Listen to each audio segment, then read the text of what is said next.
আপনারা দেখতে পাচ্ছেন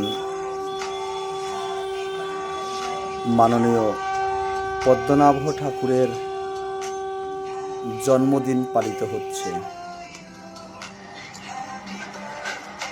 কেক কেটে হ্যাপি বার্থডে টু ইউ। একটু আপনার আলমারির পিছনের দিকে তাকান। রাম কৃষ্ণ গৌরাঙ্গ সরস্বতী কালী দুর্গা সব প্রতিকৃতি তার ঘরে রয়েছে। সবাইকে সাক্ষী রেখে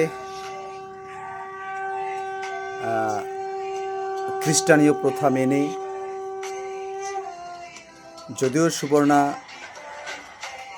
মাকে দেখতে পাচ্ছি যে তিনি স্বামীকে প্রণাম করছেন, এটা খুব ভালো।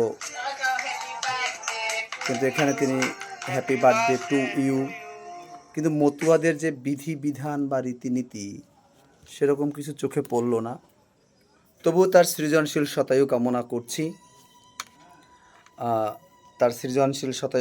করছি, তার এই শুভ জন্মদিন শ্রী শ্রী হরিচাঁদ ঠাকুরের কাছে প্রার্থনা করি তিনি যেন সুস্থ শরীরে নীরোগ থাকেন।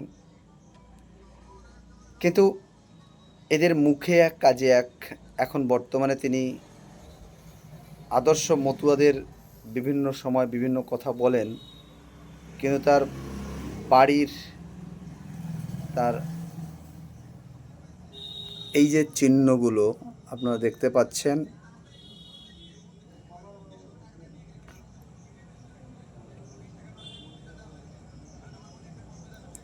ভিতরে এরকম প্রচুর অজস্র মূর্তি আমরা দেখতে পাচ্ছি।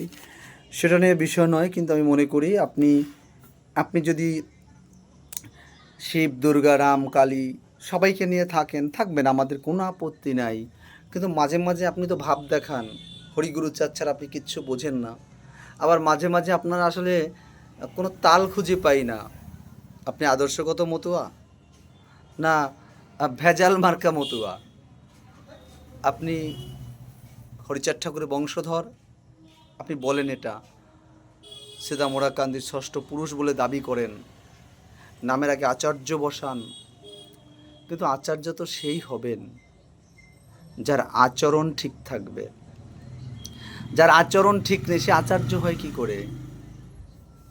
তার থেকে আমার এই গামছা পরা মতুয়া, যিনি হরিগুরুচাঁদের দর্শনকে মেনে নিয়েছেন, তিনিই তো আমার আপনজন।